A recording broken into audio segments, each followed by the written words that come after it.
Colleagues and friends, welcome to 1 Year On the Pervasive Health Challenges in Afghanistan webinar series brought to you by Johns Hopkins University. Today's session 3, is about the malnutrition enigma in Afghanistan. My name is Dr. Nadia Aksir. I'm a scientist at Johns Hopkins University, and I will be the moderator for the session today. In terms of an agenda, we'll spend about 5 minutes giving introduction and some background. Then we'll move right into the structured dialogue for 30 minutes, where panelists will present challenges in the areas of malnutrition and potential solutions. Following that, we will have about 20 minutes of Q&A, and then the final 5 minutes, we will wrap up. A few webinar reminders. Please do put your questions into the Q&A feature, not the chat. We will collate the questions from the Q&A and try to respond to as many as possible during the Q&A portion. Feel free to have discussion and introduce yourself with your other peers in the chat. We will record the session and have it translated to local languages and send out the recording later on. And please do join us for the final session in the series on sustainable development in Afghanistan on December 6th, which will be a special 2-hour session with 6 panelists.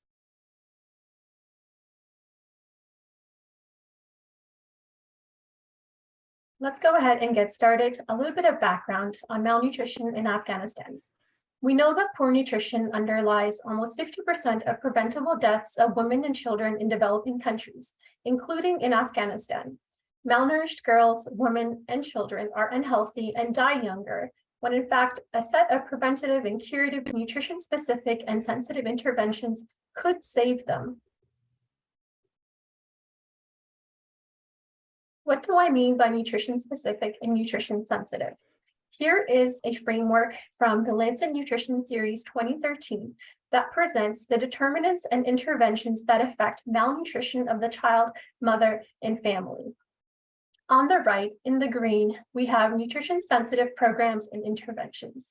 These are things such as agricultural and food security interventions, social safety nets and poverty alleviation interventions, ECD, early childhood development, and so on. You see the list there, including education, water, and sanitation.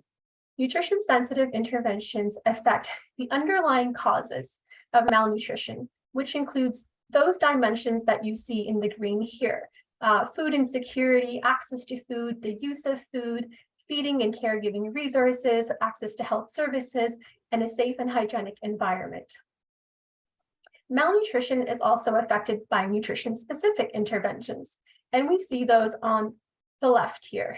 Nutrition-specific interventions are those that affect the immediate causes of malnutrition, such as breastfeeding, nutrient-rich foods, feeding and caregiving practices, and burden of disease.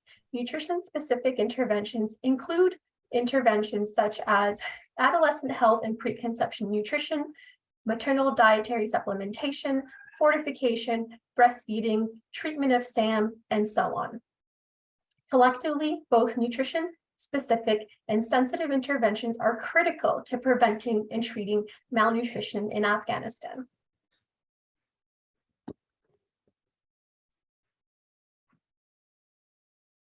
I wanted to show you a snapshot of where Afghanistan is today, at least according to the Global Nutrition Report from 2021, which had data up until 2021. So it doesn't actually include information from the past year and a half or so where things we know have worsened. But nonetheless, even at that point, this is where some of the indicators for nutrition stood in Afghanistan. Childhood stunting, which is a form of chronic malnutrition, had some progress over the past 2 decades in Afghanistan. Anemia was found to have no progress or was in fact worsening in the country. There was no good data on low birth weight. Childhood overweight and breastfeeding indicators were on course.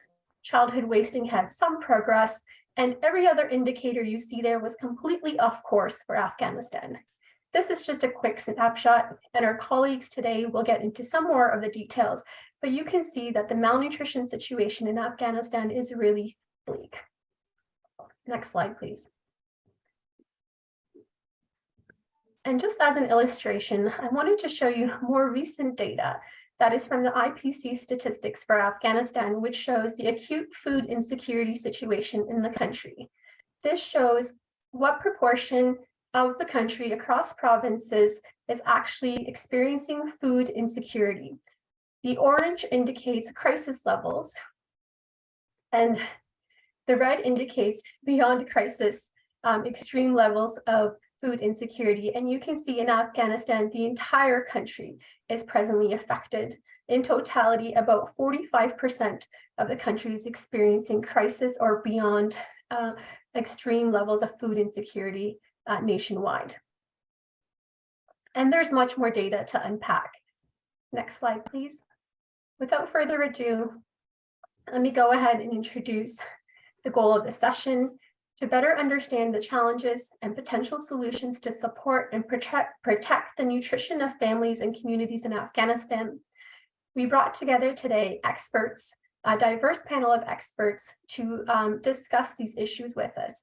And today they represent UNICEF, Afghan clinicians, scholars, and former policymakers.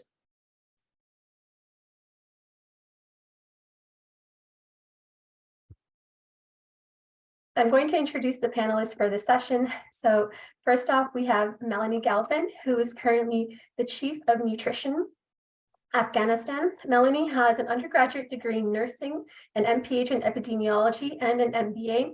She has been Chief of Nutrition Afghanistan for over 2 years and is leading a $200 million program with an aim to find and treat 1 million severe acutely malnourished children in Afghanistan. Prior to this, she held similar posts in Somalia and Pakistan with UNICEF. Dr. Bilal Rahimi is a medical doctor and researcher with a master's in clinical tropical pediatrics and a PhD in clinical tropical medicine. For the past 18 years, he has been professor and head of pediatrics and nutrition in the Department of Pediatrics at Kandahar University, Afghanistan.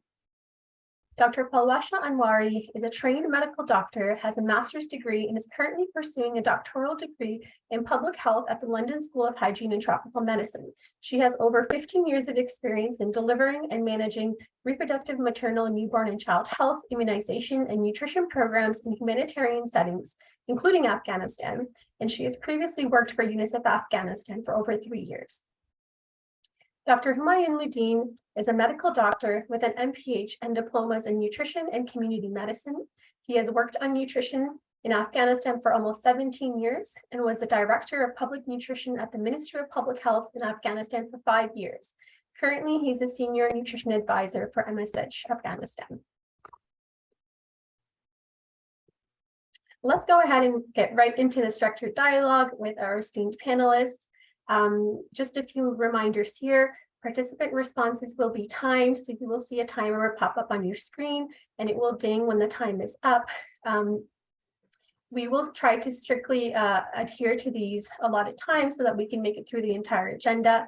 The panelists, when your time is up, you are welcome to finish off your point before we move on to the next speaker. Let's go ahead and get started.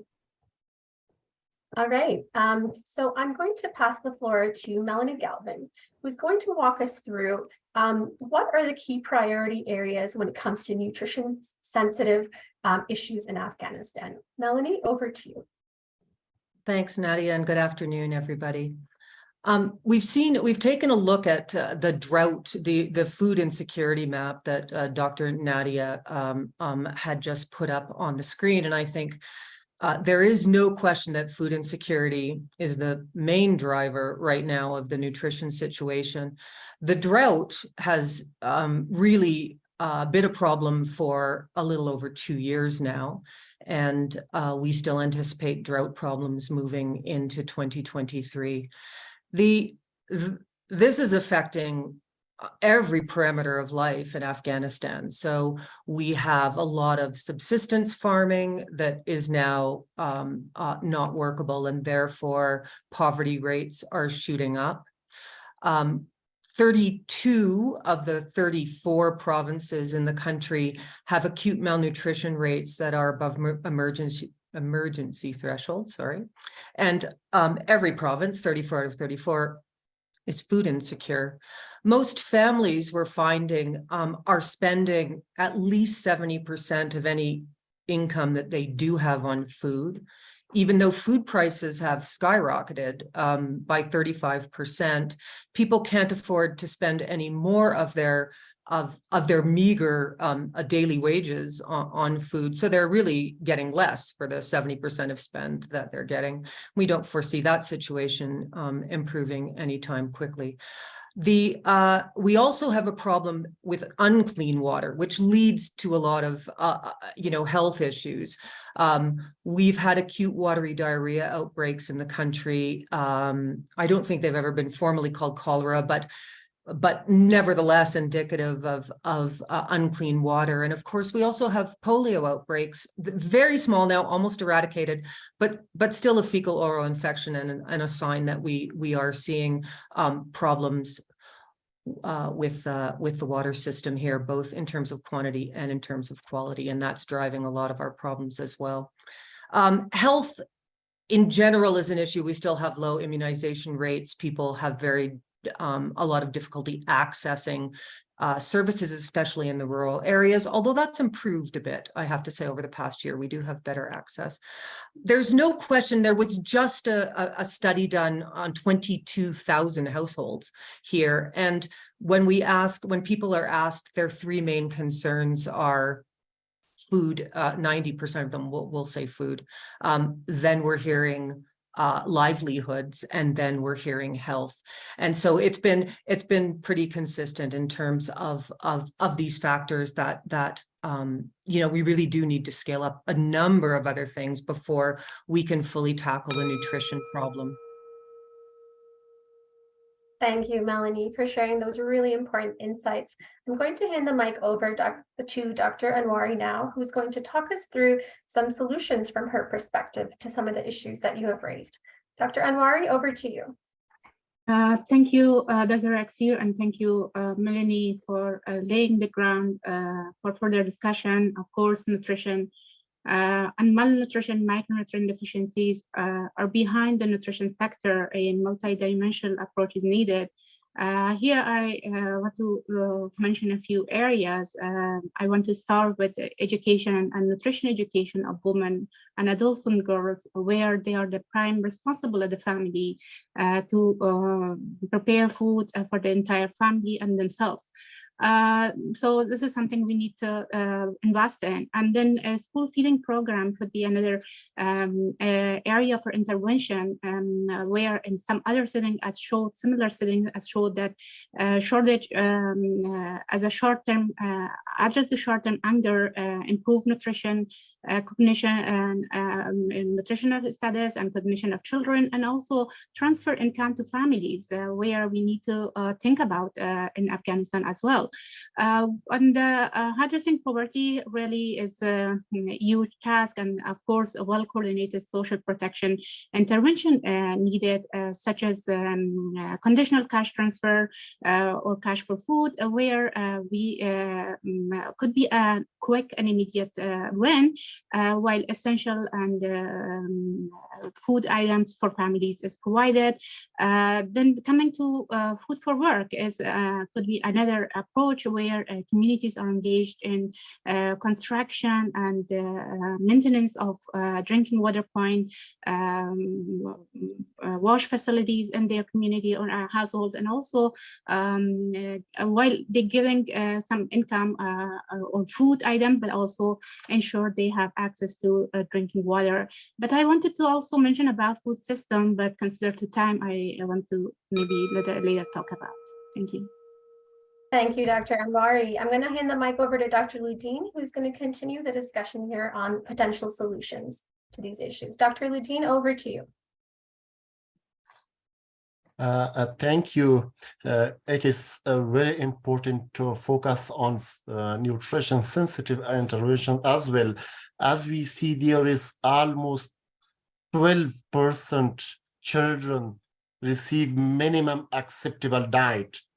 In almost 40% children are suffering from stunting based on National Nutrition Survey.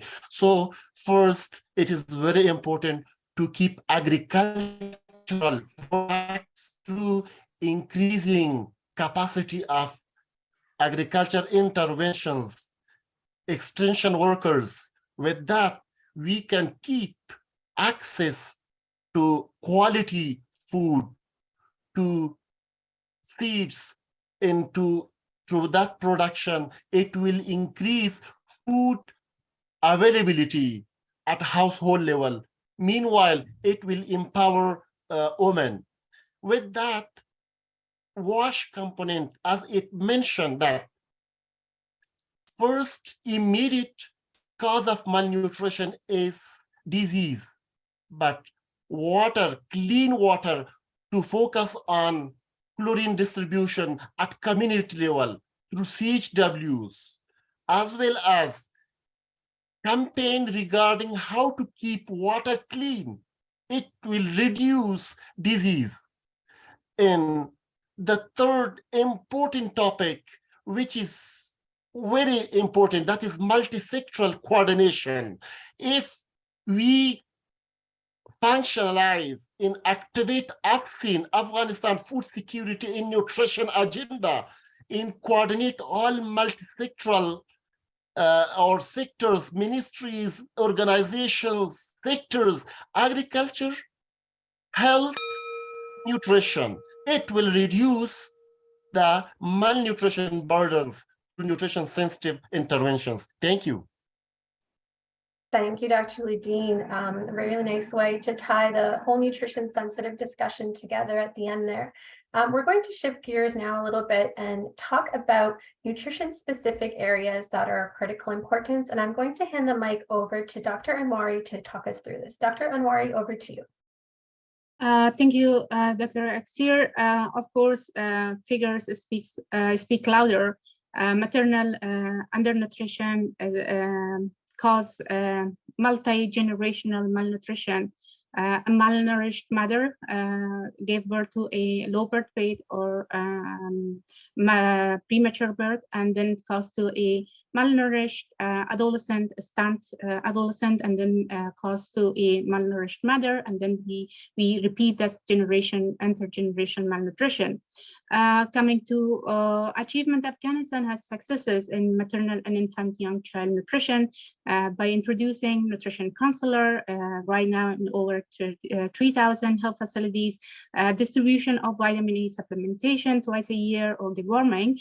But of course, with the present situation, this sustainability and continuation is major challenge.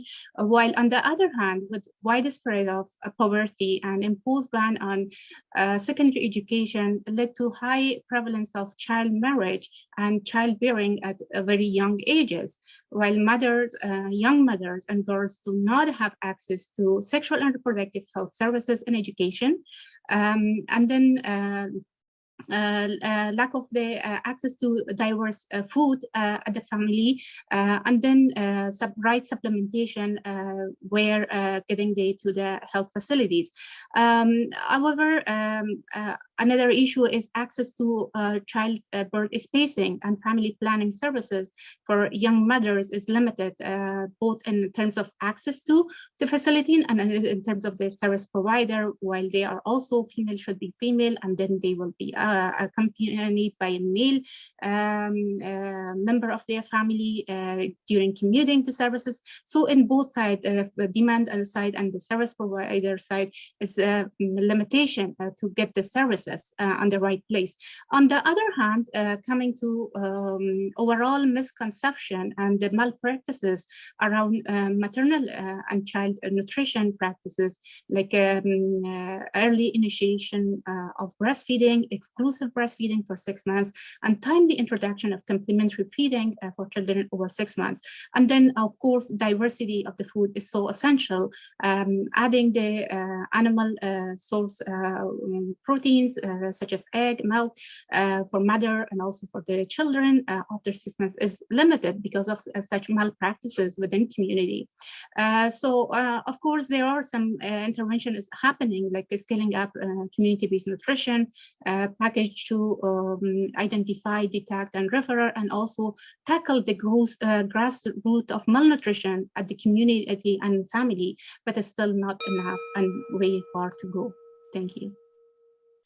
Thank you, Dr. Anwari. Several important issues that you've raised. So I'm going to hand the mic over to Dr. Rahimi, who is going to talk us through some potential solutions from his perspective. Dr. Rahimi, over to you. Thanks a lot. And these were very good points by Dr. Anwari. Just a few things to add that health education plays a key role, and it should be provided to the family members, especially the mothers. And the importance of the weaning, it's very good. It should be given that for each child, they should start the food at the age of 6, along with the breast milk, and as well as each child should be breastfed for 2 years. And the other main thing that we are facing here is the importance of RUTF for the treatment of malnutrition. It should be emphasized because there are many problems which we are facing here that they don't know the importance of it, and they just look for the taste of the food, and otherwise they don't think about it, what is good and what's not. And the substitute of the RUTF, they should know about it, that at home what should be done. For example, there are many things that they can do at home, that the mothers, they can be educated, that the things that they have at home, they should use that things. For example, combination of wheat, maize, and chickpeas, and this combination can be used as a good substitute for the RUTF. But the main thing, as I mentioned before, is health education. It is the main thing that for all family members, especially for mothers, it should be given, so that this will enable them to have for malnutrition prevention program for the mother, child, and family. Thanks. Thank you, Dr. Rahimi. I'm going to pass the mic to Melanie, who's going to continue talking through some potential solutions from her perspective. Melanie, over to you. Yeah, but pick up where Dr. Rahimi left off in terms of working in the community with community health workers that can deliver messages, nutrition counselors that can come out of the facilities and do outreach. They can help us on a number of parameters that may be a little bit more sustainable than some of the tertiary care services or trying to treat a severe malnourished child. We are able to do one-on-one breastfeeding counseling in the communities. That's quite critical. We can also give very doable messages to mothers. We have to recognize the environments they're in. We can't tell people to eat a variety of foods when they can't pay for and access a variety of foods, right? So we have to combine smart interventions like food supplementation with simple messaging like have an egg a day or half a glass of milk a day, something that is achievable. And I think that's often we try to do too much. We try to give too many messages, and we just we make it too complicated for people. So community-based prevention programs, simple messaging is going to go a long way. We also will be introducing nationally micronutrient supplementation for women. It doesn't affect, obviously, the caloric intake, but we have had huge success with feedback on these programs because the mothers feel so much better, probably due to the iron. We also have weekly iron folic acid programs for adolescent girls in the communities to try to, but they're in their infancy, so it's going to take us a little while to scale those up. I do think that platform, that go and bring the services where people are, it helps us with some of those access issues that we're seeing with them accessing facilities. I'm going to stop there, but I think the timer looped around. Thank you, Melanie. We restarted the clock for you to give you a little bit more time to Oh, that was nice. Oh, that was nice. Absolutely. Okay, thank you, Melanie, and thank you, colleagues, for the great discussion on prevention of malnutrition in Afghanistan. We're going to now shift gears again and talk about treatment because there are lots of families and children and mothers who are already malnourished in Afghanistan to varying degrees with various different types of conditions. So what can we do for treatment, and what are some of the biggest challenges in this space? To walk us through the challenges, I'm going to hand the mic over to Dr. Rahimi. Dr. Rahimi, over to you. Thanks a lot. Yeah, coming to the treatment of acute malnutrition, As mentioned before, that Afghanistan has one of the world's highest rate of undernutrition, under 5 stunting and wasting, with stunting of 41% around that and wasting of 9.5%, even more than that. And 1 in 3 adolescent girls, they suffer from anemia. And only 12% of Afghan children aged 6 to 24 months, they receive the right variety of food in the quantity needed for their age. And one thing that we should keep in mind that mild and moderate malnutrition children, they can be treated as outpatients. But if they come to severely malnourished children, they need to be hospitalized for treatment. And there is usually no other way for that. And the main thing is this, that mother by themselves, they are not well nourished. The ANC visits are not done as recommended by WHO, that 8 visits should be done. And this adversely affects the nutrition of child as a whole. This is the main thing that we know about the acute malnutrition for their treatment and the problems which we are facing there. This is happening there. And the other problems in the treatment of malnutrition is this, that enough RUTF is not present in many health facilities. And due to high burden of malnourished children, the 1 month RUTF stock of a health facility, usually it finishes within a week. And they cannot provide the full course of RUTF to all the malnourished children.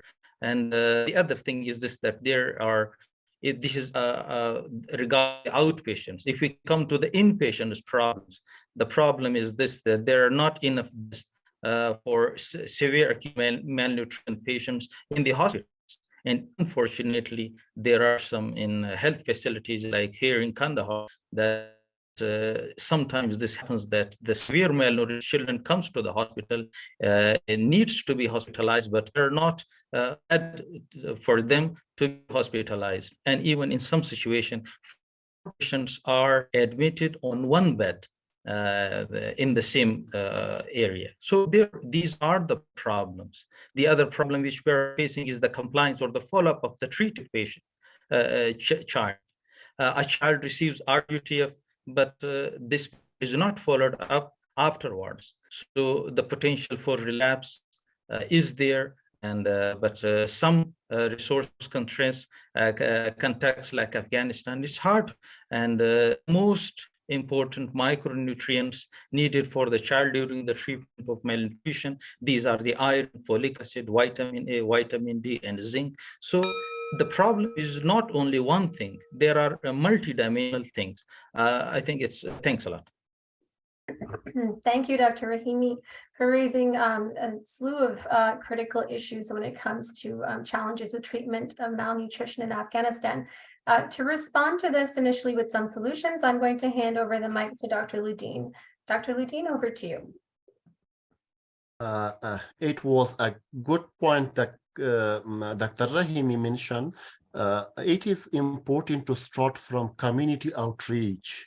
If we have a strong community outreach system, especially screening, early detection will improve. And that can be possible through a regular capacity development program. One of the best program, which I love it, it is mentorship. MSH started regular mentorship to community. It will be great to expand such information in capacity development program to community health workers to improve screening. Second, improve community mobilization, that every mother in each family attend to multi-gathering at community level for screening. Second, improving the performance and capacity of health workers at health facility. Fortunately, recently we realized that proper supply of RUTF was available throughout the country. And fortunately, end of October, partners reached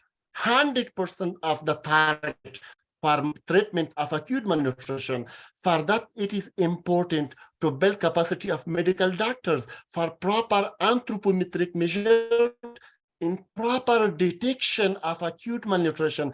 The second part of doctors, medical doctor is proper treatment of acute malnourished children.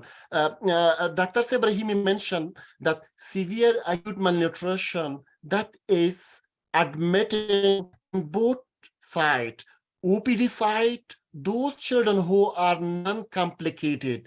But if we improve capacity of doctors, they will manage complicated cases in inpatient issue. For all of them, behavior change will be important and golden opportunity. Thank you. Thank you, Dr. Ludin. And Melanie, I'm going to pass the mic to you to continue on with some solutions from your side. I think a couple of the other things that we have to look at around treatment is easing the cost of treatment, making it slightly more efficient. Dr. Rahimi was mentioning the cost of RUTF. It's the vast majority of the program that UNICEF runs is bringing in enough supply. And because the number of severely malnourished children is so staggeringly high, it's a massive part of our budget. So we would look at ways to try to treat children to get similar outcomes, but not have to use the more traditional complicated methodologies for treating them. So one is called a simplified protocol, which is a very simple use of 1 sachet of RUTF if the child's moderately malnourished, and 2 sachets if they're severely malnourished. Very simple, very easy for anybody to follow that regimen. So that's something that we will try to scale up nationally. It also substantially decreases your costs around the product, but has similar outcomes. We've researched the outcomes here in Afghanistan, and so we do know that it's just as efficacious. The other point I think we have to do a little bit more is try to cover more moderate children with services before they move into severe malnutrition. We're very interested in seeing a lot of scale up of cash programming, unconditional cash programming to families who 80% of the time will use this money for food, as we've seen in just everything they've said. Food is their primary concern. So getting cash into the hands of parents allows them to make better food choices for the families, and it will help us decrease the number of children that may be moderately malnourished, but also those moderate malnourished children, help them not tip over into severe acute malnutrition. Thank you, Melanie and colleagues. I'm going to move on now to our final challenge area, and we're going to pass the mic to Dr. Ludin, who's going to talk us through whether or not the health system, both at the health facility and community level, is ready for prevention and treatment of malnutrition in Afghanistan today. Dr. Ludin, over to you. This is very important part. For proper improvement of nutrition, we have first challenge. It is poor programs for behavior change. For nutrition, there is a big challenge that we don't have a regular social behavior change communication. The second important part is weak capacity of community health workers as well as health facility workers. Medical doctors, they receive a training once in 2 years or 3 years. In turnover is one of the big challenge. For that reason, there is not a regular capacity development program for health personnel. Third issue is in 2017, that time 150,000 children was target for severe acute malnutrition to be managed. But today, 1.1 million children is our target to be managed, but there is no any additional health personnel in health facility. How can we manage 1.1 million children in current setting. There's no additional medical doctor to treat or manage severe acute malnourished children. That is a big challenge. Lack of health personnel for management of acute malnutrition. Nutrition counselor in all health facilities, there is one person, but those are 12-year or 12th grade graduated people with 1 month training. That needs diploma program. It is a big challenge because nutrition is not only a disease. This is early child development. It is growth. This is preventive from all health-related issues. So for that, we need at least 2 years nutrition diploma graduates to be hired as a nutrition counselor. Other challenge is lack of regular researches and evidences.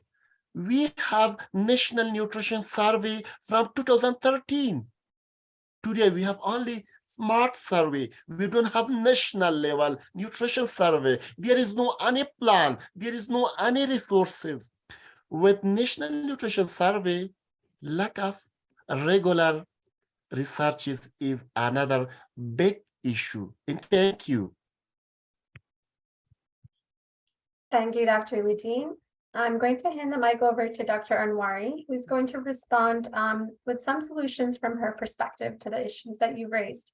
Dr. Anwari, over to you. Thank you, Dr. Aksir, and thanks, Dr. Ludin. Of course, the burden of issue is huge, and it's not a single solution can help the current situation is going on in the country. But coming to the health system response, of course, we need all health personnel at the facility think nutrition, practice nutrition while do our other job. For instance, we have midwives or doctors at ANC or PNC or delivery. These are great opportunities that they should be aware of nutrition, sensitized with nutrition, and trained. The same wise we have vaccinator and so on. So we need to collectively train all the personnel to think nutrition, practice nutrition in the routine work. On the other hand, we have nutrition counselor. There's Dr. Ludin mentioned about mentorship program.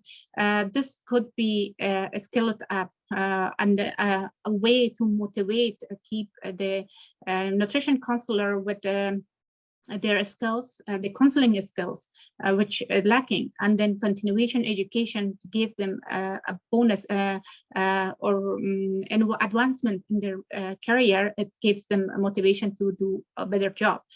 And then, of course, at the community level, we had community health workers.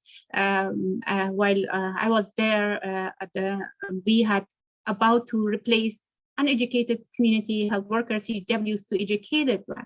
But since we had so many educated girls and women at the community to be volunteered. But again, with this drop in education, we will going back to uneducated CWs. And then skilling up, integrated approaches, health, nutrition, wash, and top it up with social protection are essential to think about and scale it up across the, to just issue that problem. Thank you.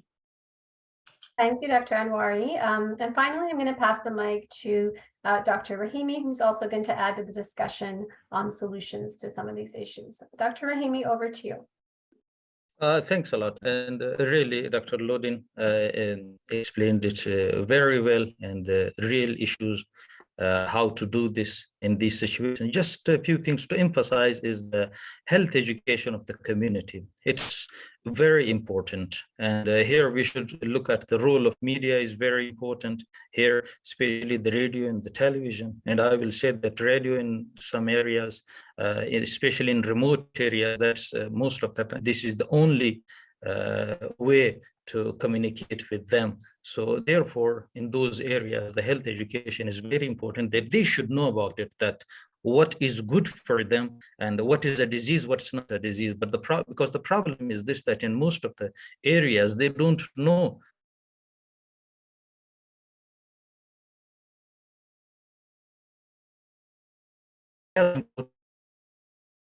They need more education regarding the diagnosis and the management of malnourished children, because the early detection of malnutrition is very crucial. And so if the mild malnutrition is detected earlier, so it won't change to severe malnutrition, which is the goal of everyone, that we want that. And the other, last but not least, the main thing is the regular meeting with the community leaders and the religious scholars for health education, and especially for the nutrition of the mothers and the children. It should be emphasized that the community people, they know about it, that what is it, because the community people, most of the time, they think in a way that's that according to them is not a disease, but in reality it is a disease. And unfortunately, in some areas that they have some food, but due to some restrictions, some customs, they do not provide it to the child, that this is not good for the child, or it is harmful for that, which is in reality not that situation. Thanks a lot. Thank you, Dr. Rahimi. Thank you, colleagues, for the great dialogue so far. We're going to move right into the Q&A session. And now we have tons of great questions from the audience that have come in. Many questions related to data. We didn't get a chance to touch on data yet, so let's get right into it. Melanie, question for you. What is the situation of nutrition data in Afghanistan today? What surveys exist? What is planned? What's to come? And then also, are there surveys for micronutrient data and other specialized topics in nutrition as well? Over to you. Thanks. Yeah, there's so much we could talk about. It's hard to fit it all in. There has been a provincial level SMART surveys across the country, so in all 34 provinces, and those were just completed, and the data was used to set targets for 2023. That's where we've seen 32 of 34 provinces have above emergency GAM rates. We have a multiple indicator cluster survey, a mixed survey, household survey, currently being collected in the field. Data will be ready in January. I'll finally have new stunting data. That's been one that we really haven't been able to track since 2013 in any great way. So we will have that data. There will be and is a surveillance system being set up, working with WHO and UNICEF. We're in 5 provinces now, and we'll scale up to an additional 20 next year. There's also a national nutrition survey that I think WFP has funding for next year, so we'll get a chance to look at biomarkers. Thank you, Melanie. And Dr. Anwari, did you want to come in and continue that discussion, specifically maybe around the issues of using data for decision-making in Afghanistan? Thank you for Melanie give lights on that data. Of course, coming to the decision-making basis data, it is an area always lacking in Afghanistan. Consider to the evolving situation, always in emergencies, always a response to a surge of IDPs or drought or some other humanitarian crisis. So the program design happens in a very short time, quick, and then data will be the last that program or proposal writer look at that. While on the other, coming to the data use at the community, at the local level, provincial level. This is also a lacking of the capacity of data analysis and data use, while at the service delivery point, service providers spend a lot of time of their time during the days, they filling several registration and collecting data, but that data never been translated into information and knowledge to based on that decision should be made. Thank you. Thank you, Dr. Anwari. I have a question for Dr. Rahimi. Dr. Rahimi, folks from the audience are wondering, well, first of all, what was that recipe that you mentioned for alternative RUTF? And then related, what do you think about the cultural diversity and beliefs regarding child feeding across the country? And what are some solutions for that?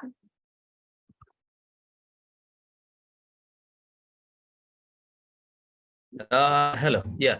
So there are, for the recipes, just sometimes we have to tell them because I mentioned that RUTF every time we don't have, and in many areas it's not reaching there in many areas, and because it's a vast problem which is there. So most of the time we tell them that the things that at your home you should use them because the wheat, we can take some wheat and the maize and the chickpeas, and then grind them and mix them together. And later we can take some of this mixture as needed and boiling it and adding some of the oil, and then after that, giving it to the child. So that can also be an alternate for that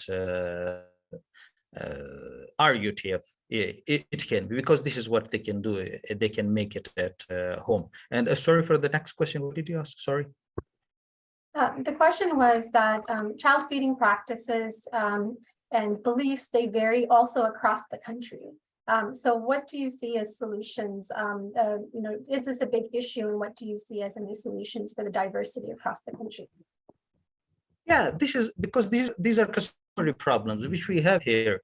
And again, I will say that we need here the health education, that they should know about it, because I have seen families, and they are in some areas that for example, the colostrum, the first 3 or 4 days, they do not breastfeed the child because they think that this milk is heavier for this child. So instead of this, they give the black tea added with sugar, and they say they should not give this colostrum. I mean that they know the importance of that this is in fact the time, and this is in fact the milk that they need for most in this age of life, because the first 3 or 4 days, but do not give them. And the other thing is, there are many other issues which we have for in some time, that they are preferring the formula milk over the mother's milk. That they think that the mother say that my milk is thinner, and it makes blotting and like that for the child, so we should start the formula milk for that. So these things need health education. Without that, they will just destroy the health of the child. Thanks. Thank you, Dr. Rahimi. Dr. Ladine, a question to you about the CHW program, which you mentioned. They're wondering when will the CHW program be scaled up and retooled or repurposed to actually address nutritional inequalities across the country? Any ideas?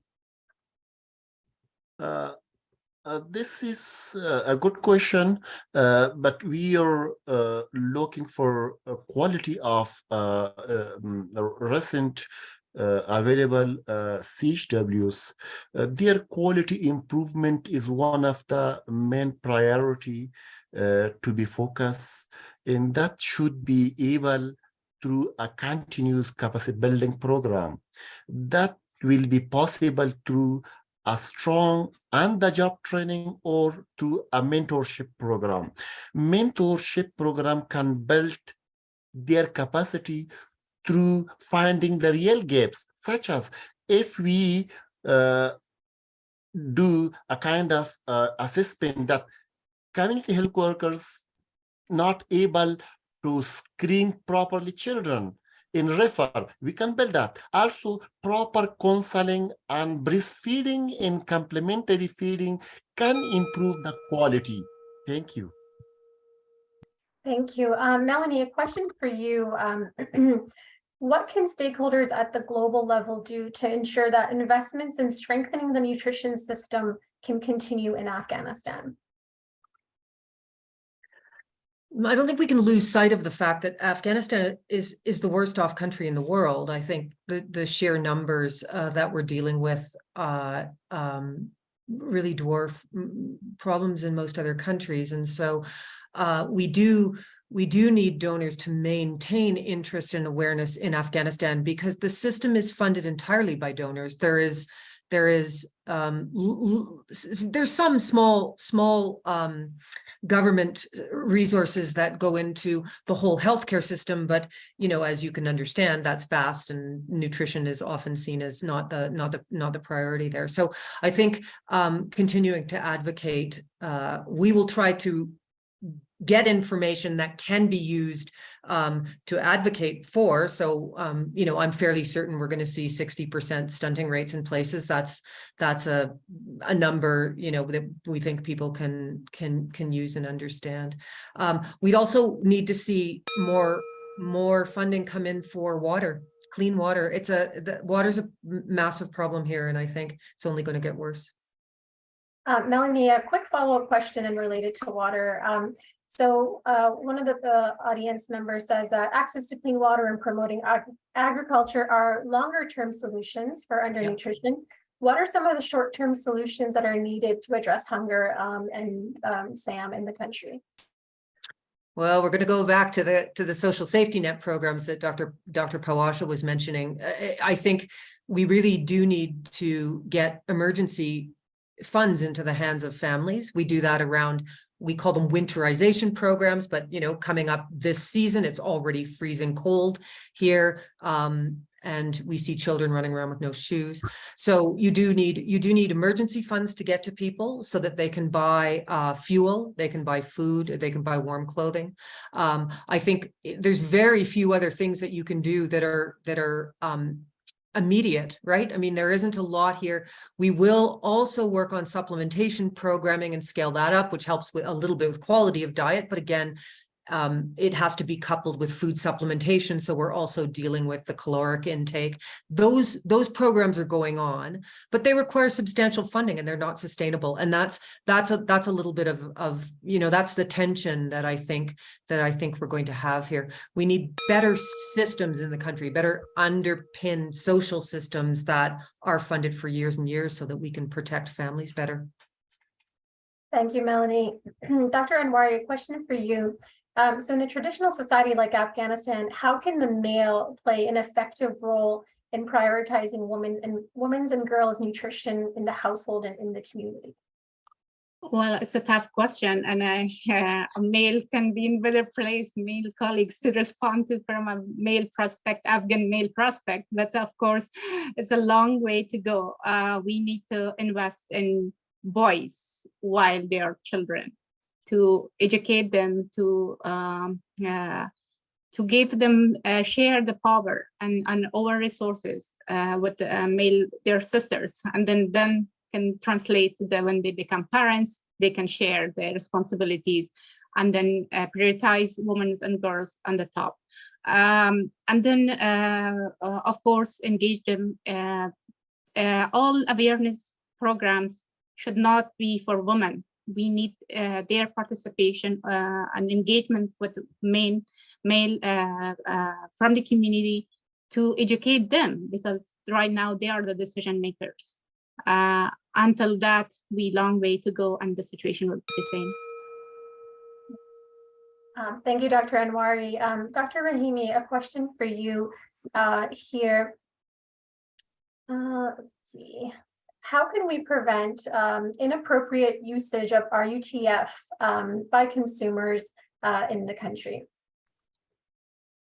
It's if we come to RUTF, so there are many problems. Some problems, as I said, that first of all, there are some health facilities who are not provided enough amount of RUTF. This is the first problem. The other problem is this, that the health facility is provided the RUTF, but unfortunately in some cases that it is instead of giving it to the children, some of it goes out of it and sold in market. That's unfortunate thing. And the third, which is very unfortunate, is this, that RUTF is given to the mother for the child, and the mother is selling it in the market instead of giving it to her own child. So these are the unfortunate things that we are facing with RUTF, that I mean that in all levels the problems are present regarding the use of RUTF.